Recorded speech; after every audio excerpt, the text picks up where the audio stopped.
There is a kind of silence that is louder than any scream. You know this silence. You have felt it settle into a room like fog rolling in from the sea. It is the silence that comes when someone you love suddenly stops talking. Their eyes shift away, their shoulders drop, and where there was once warmth, there is now a wall you cannot see but can absolutely feel. Maybe you have been on the other side of that wall. Maybe you are the one who builds it. When the hurt comes, when the words of someone you trusted land like stones against your chest, you do not yell, you do not fight, you simply disappear. Not your body. Your body stays right there in the chair, at the table, in the bed, but something inside you retreats to a place no one else can reach. Why? Why do some people go quiet when they are hurt? Why do certain souls choose silence as their shield, while others explode into fire and fury? This is not a simple question. The answer lives in the deep waters of the human mind, in the echoes of childhood, and in the ancient wiring of our nervous system. If you have ever been the quiet one, this is for you. If you have ever loved someone who goes silent when they are hurting, this is for you too. We are going to walk through the shadowed hallways of the mind together. We are going to understand what happens behind those eyes that suddenly go distant. And maybe, by the end, we will find a bridge that connects the quiet world to the noisy one. But first, we need to feel it. Close your eyes for a moment if you can. Remember the last time someone hurt you deeply. Not a small hurt, a real one. The kind that makes your stomach drop. The kind that makes you wonder if you ever really knew this person at all. Now remember what happened in the seconds after. Did you feel your throat tighten? Did you notice how the words you wanted to say seemed to dissolve before they could reach your lips? That moment, that exact moment, is where our story begins. The silence of the hurt is not emptiness, it is fullness. It is so full of feeling that there is no room left for sound. And yet, so many people misunderstand this silence. They see it as coldness. They interpret it as indifference. They think the quiet person does not care enough to respond. Nothing could be further from the truth. The person who goes quiet when hurt often cares more deeply than anyone around them realizes. Their silence is not a lack of emotion. It is an excess of it. They are feeling so much that their entire system has been overwhelmed. This is something we need to explore together, because if we can understand the machinery behind the silence, we can begin to see it for what it really is. Not a wall meant to keep you out, but a shelter built by someone who has been hurt too many times to stay exposed. When danger comes, the human body has three ancient responses. You have probably heard of the first two: fight, flight. Your heart races, your muscles tense. You either swing your fists or you run for the hills. But there is a third response that most people forget: freeze. This is the oldest response of all. Long before our ancestors could think about problems, their bodies learned to go still when the threat was too large to fight and too close to escape. Think of a deer caught in headlights. Its legs lock, its eyes go wide. It does not run. It does not charge at the car. It simply freezes, hoping that stillness will somehow save it. This is not a choice. This is biology. And when emotional pain hits hard enough, the same thing can happen inside a human being. The freeze response is not weakness. It is survival. When someone says something that cuts us to the bone, our nervous system can interpret that pain as a threat to our very existence. After all, we are social creatures. Being rejected or attacked by someone we love triggers the same alarm bells in our brain that once rang when a predator appeared at the mouth of our cave. So we freeze. We go quiet, not because we have nothing to say, but because our body has taken over, choosing stillness as the best way to survive this moment. You might wonder why emotional pain triggers such a primal response. After all, words cannot physically hurt us. A cruel comment from a partner is not the same as a lion leaping from the tall grass. But our brain does not always make that distinction. The part of our brain that processes physical pain and the part that processes social rejection are closely connected. When someone we love hurts us emotionally, our brain can experience it as a genuine threat to our survival. This is especially true for people who have been hurt before. Each new wound lands on top of old scars. The nervous system remembers. It keeps a record of every time vulnerability led to pain. And when that record gets long enough, the freeze response becomes automatic. The body does not wait to see if this time will be different. It assumes the worst and shuts down before more damage can be done. Now, there is an important difference we must talk about. Some people use silence as a weapon. They go quiet to punish. They withhold their words to make the other person suffer. This is called the silent treatment, and it is a form of manipulation. The person doing it knows exactly what they are doing. They want you to feel anxious. They want you to come crawling back, apologizing for things you may not have even done. But this is not the same as going quiet when you are hurt.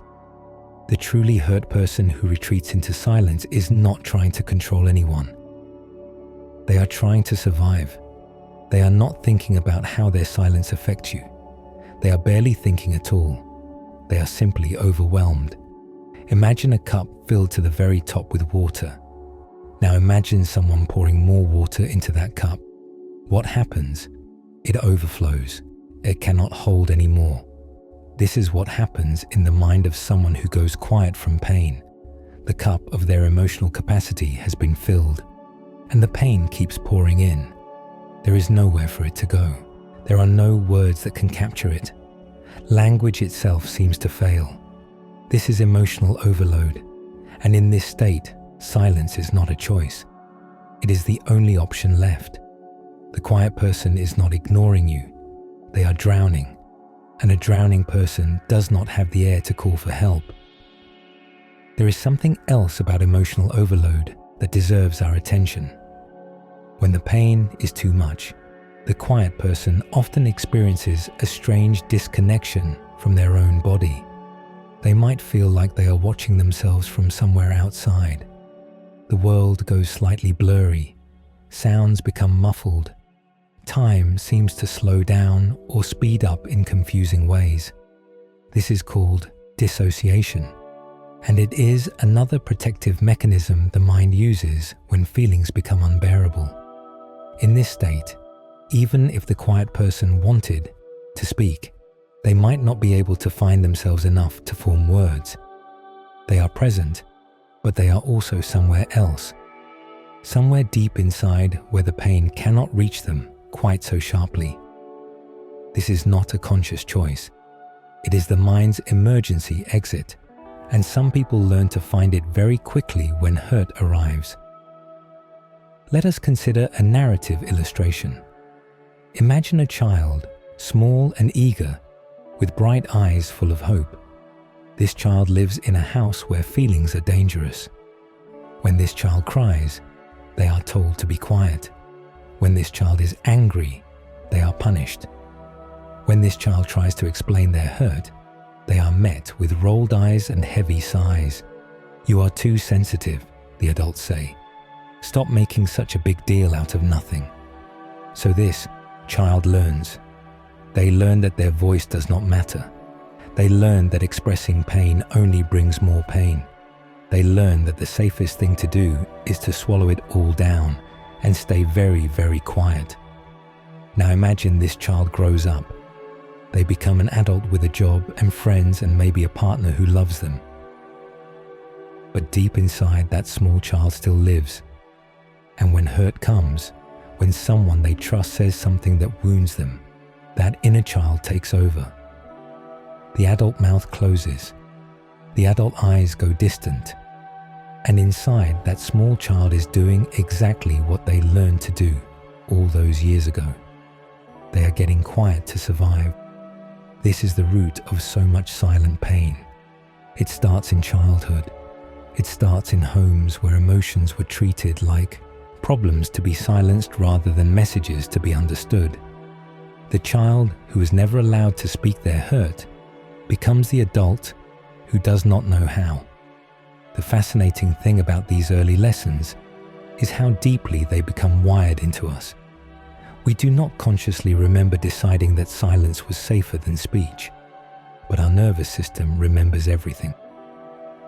It encoded these lessons into our very cells, into the patterns of how we breathe and move and respond to threat. This is why telling a quiet person to just speak up rarely works. You are asking them to override years, sometimes decades, of survival programming. You are asking them to walk through a door that, in their experience, has always led to pain. The body resists, the throat tightens, and silence wins again. Not because the person is choosing it, but because they cannot seem to choose anything else. But there is another piece to this puzzle. Some people go quiet not because their voice was silenced, but because their voice made things worse.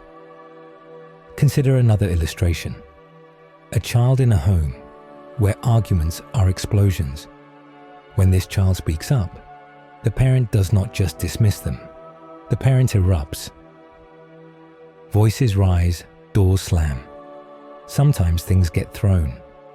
This child learns a different lesson. They learn that speaking up is like lighting a match in a room full of gasoline.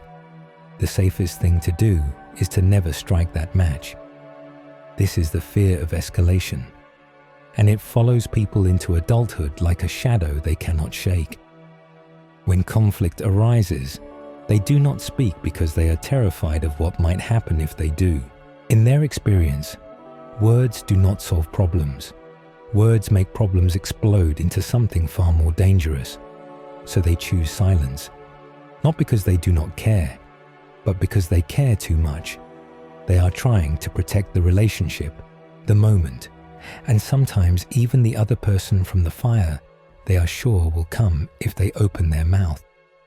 For these people, silence feels like the only safe place in the entire world. And there is something noble in this, even if it causes problems in relationships. The person who goes quiet to prevent escalation is often trying to protect others, not just themselves. They have seen what happens when conflicts spiral out of control.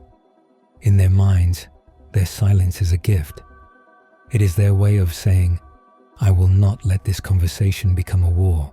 The tragedy is that their partner or friend or family member often does not see it this way. They see the silence and feel abandoned. They see the retreat and feel rejected. What was meant as protection is received as punishment. And so, the quiet person's worst fear comes true anyway. The relationship suffers, not because of explosions, but because of the cold distance that grows in the spaces where words used to be. There is something else happening inside the quiet person that we need to understand. When someone goes silent after being hurt, they are not simply shutting down.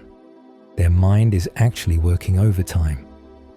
Behind those distant eyes is a storm of activity. The quiet person is processing. They are running the conversation back in their head, examining every word, every tone, every look on the other's person's face. They are asking themselves questions they cannot yet answer. Did they really mean that? Have they always felt this way? This is the internal monologue of the wounded, and it is exhausting. All of that mental energy that might have gone into speaking is instead going into thinking, analyzing, and trying to make sense of a world that suddenly feels less safe than it did 5 minutes ago.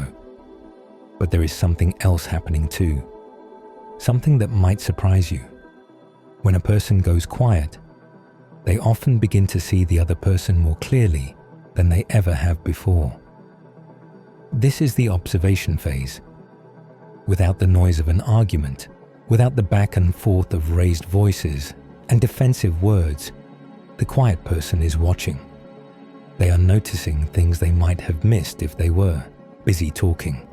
The coldness in the other person's eyes, the lack of any real concern for the pain they just caused. In silence, patterns become visible. The quiet person starts to connect dots. They remember other times they felt this way with this same person. They see the cycle. And sometimes, in that silence, they begin to understand something painful but important. Maybe this person is not safe. Maybe this relationship has been hurting them for longer than they wanted to admit. Silence can be a mirror. It shows the truth that noise often hides. Of course, this observation goes both ways. The quiet person is also watching themselves.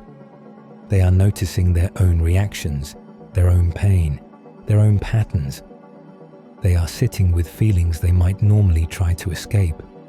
And this can be incredibly uncomfortable. But it can also be the beginning of real self-understanding. Some quiet people discover profound things about themselves during these silent periods. They realize they have been tolerating treatment they should not tolerate. They recognize patterns in their relationships that keep repeating. They understand finally why certain words from certain people hurt them so deeply.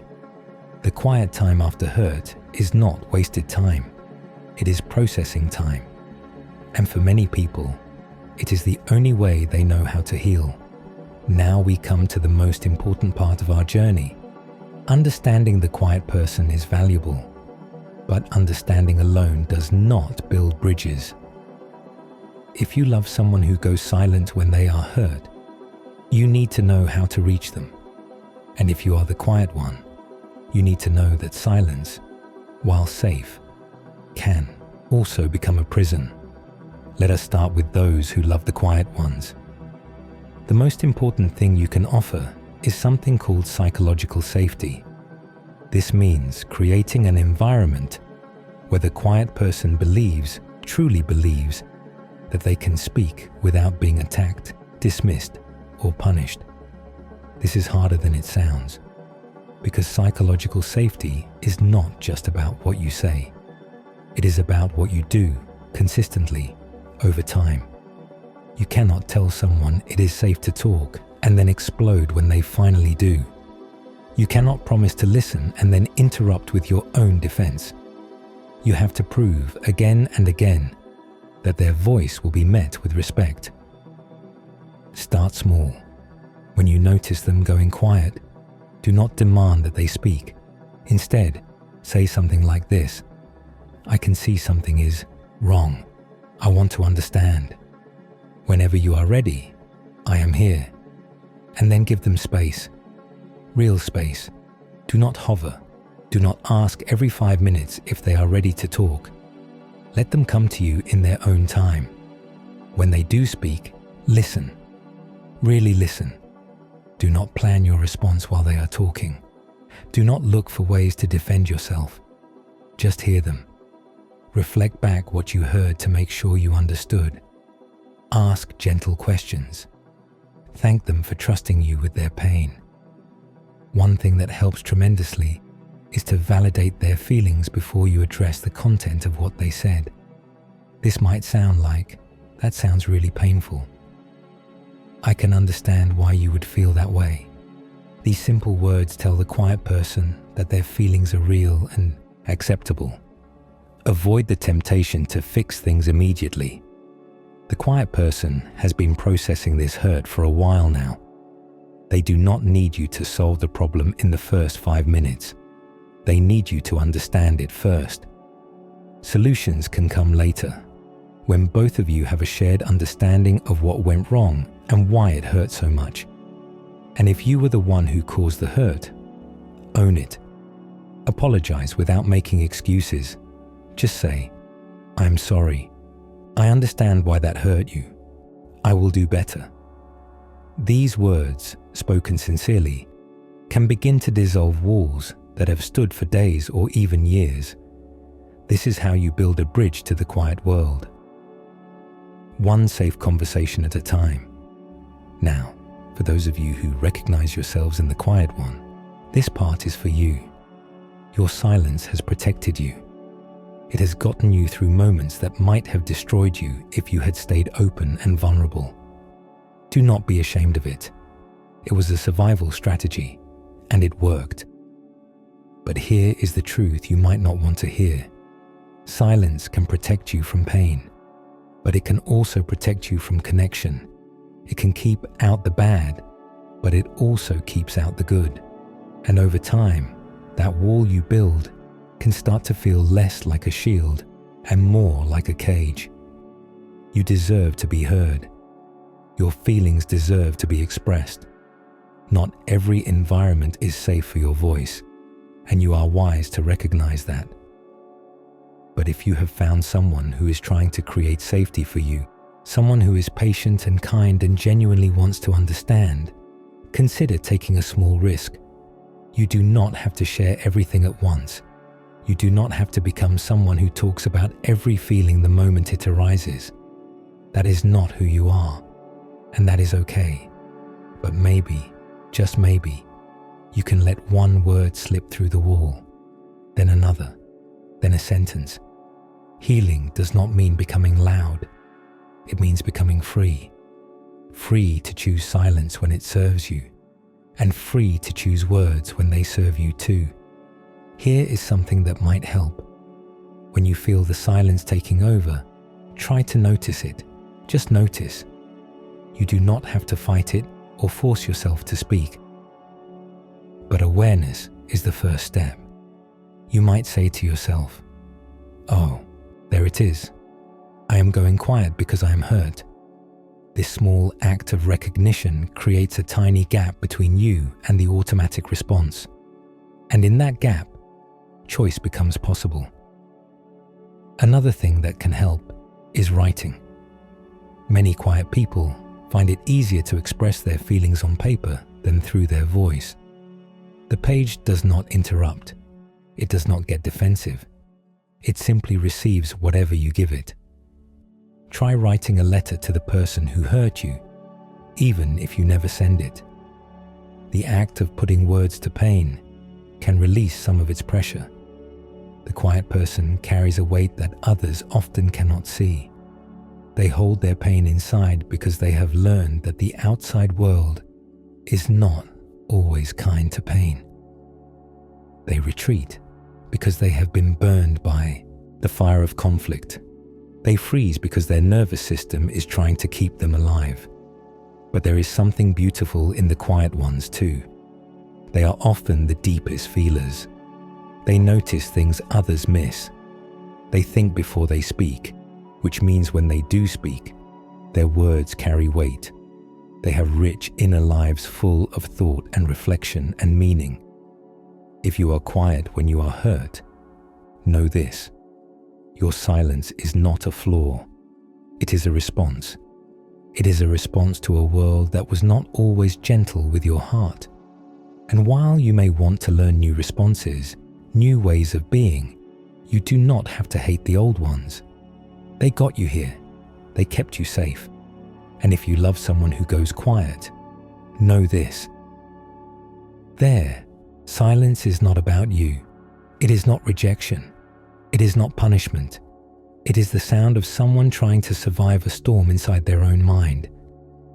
The best thing you can do is be patient, be present, be safe. Silence is not always an absence of thought. Often, it is a presence of too much feeling.